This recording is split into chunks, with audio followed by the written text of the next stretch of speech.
I'm just going to get straight to it. Millions of people are being affected right now. We need to figure out what we can do to protect ourselves from what is happening. So we need to protect ourselves because these millions of people that are being affected right now, some of them are out and about, and you may end up with it. And what you can do if you get those symptoms, if you get sick from this, what you can do matters before you get sick. Okay, so taking your multivitamins, taking your B12 and all of that stuff, that does help. And your zinc does help. So this video may not be for everybody, but when I tell you what is happening right now, it's scary for a lot of people because a lot of people are suffering, long suffering from the effects of C19. And now you want to add highest flu season ever to it? Welcome in and welcome back to Tommy Bites TV Homestead. So I guess I'm going to talk about this because no one is really addressing it, and things have taken on a drastic change to the point where schools, dozens of them, have shut down temporarily because of what is going on. I was getting sick. Right now I have a heart monitor on. I was healthy. I'm strong. I eat well. I don't have any pre-existing conditions, but look at me. Like, I'm 6 months in and I'm still experiencing symptoms. It's like, I'm done with this. I'm over with it. Somebody come up with a solution or a treatment or whatever so I can get back to, my normal life. There were 2 points when I realized in my recovery that I was going to have some long haul symptoms. The first point was when the doctors and the experts were telling me. And then the second point was when it kind of sunk in and I realized it myself.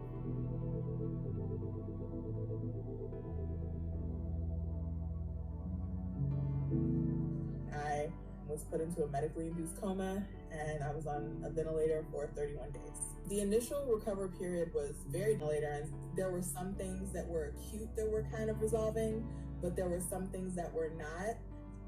I stayed in the basement in bed for 3 weeks. Serious fatigue, random headaches, and then brain fog, which, is probably the most troubling of all the symptoms, just because, to be sitting there in a train of thought and have all of a sudden, just lost. For me, I lost my taste and smell for all of September, all of October, and pretty much all of November. That reminds me of, I think it was in 2020 or 2021. I had gotten COVID and my symptoms were horrible. Y'all know I do have an underlying condition. Now, my children, they had gotten it too. My two younger kids, they had gotten it. They were still in high school. And the only symptoms that they had was what this young lady had, was like, since, the senses were gone, like smell and taste. I think it lasted them maybe 3 weeks of not being able to taste anything or smell anything. I never had that issue. Mine was like my lungs and coughing and all of that stuff. So it makes you wonder what exactly was in this thing that was released upon us. Just a question. Y'all can let me know your opinions down below. And then around Thanksgiving, I realized that my taste and smell changed. Now everything smells and tastes badly. It's November 2nd, 2020, 5:27 p.m. I still don't have my taste and smell. Everything is bad. It's hard to eat. I'm losing weight. And actually, while I was waiting in the doctor's office, the waiting room for this test, I sort of passed out. It was because I hadn't eaten in 24 hours. And that was not on purpose. It's just everything tastes bad and smells bad. And so I forget to eat. And then my body suffers the consequences of that. At first, I couldn't walk. I didn't have the use of the left side of my body, so I had a lot of intensive therapy that I had to go through. I think also some of the neurological, mental things when it comes to COVID brain fog and short-term memory has been really difficult. This is something new. So I wonder about the short-term memory thing as well, because I do have that issue with short-term memory. And I didn't even think about it until she mentioned it. Now, I know COVID affected my sister. One of my sisters totally different. It affected her heart. And she had to have some things done I'm not going to talk about because, you know, that's her story, not mine. But, y'all, I don't know what this thing is, how it keeps mutating. And they really don't have any answers to anything. Can't really tell me what, you know, my prognosis is for 6 months. Paul, since I feel much better than I felt in 6 months, I think things are turning out positive. The only thing right now is just my taste and smell, but I'm hopeful with that. Children are being affected in multiple ways with different outbreaks that are happening right now. So let's get into it. Before we do, definitely hit that like button, share the video out, and leave your comments down below, because all of those things do help push the video out. More people will know exactly what is happening that no one seems to want to talk about. Things have gotten to the highest level that they have been in over about maybe 15 years or so. So I know when I went to be seen at the emergency room, I couldn't even go back. And I was being seen for like chest pains and blood pressure. And that's something you take somebody back for. But the ER was completely full of these patients. And this is going on around the United States. Doctors are now having major concerns over this flu outbreak and also long COVID in children. These are two separate stories, so we're going to tackle the flu story first. The United States is facing what seems like one of the most intense flu seasons in the past decade.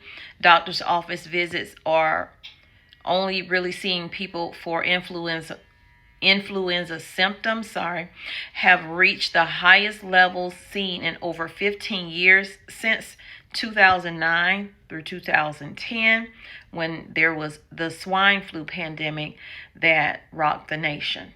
In this latest wave of the flu, it is overwhelming the hospitals around the country, enforcing dozens of schools to close temporarily.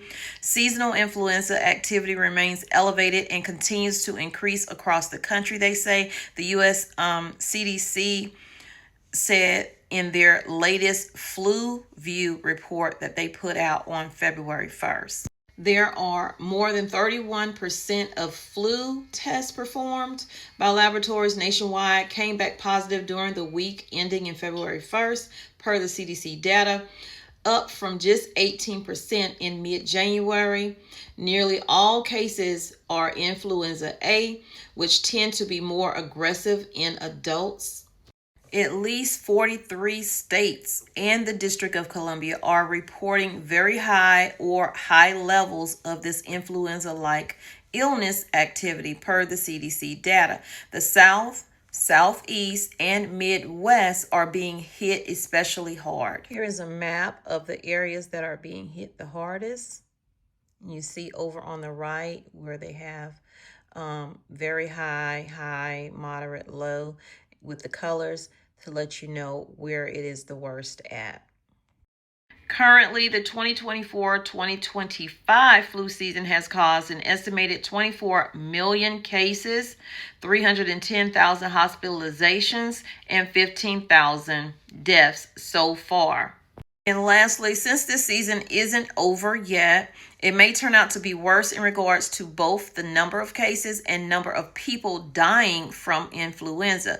An estimated 13,000 people have died from flu this season so far, including 57 children.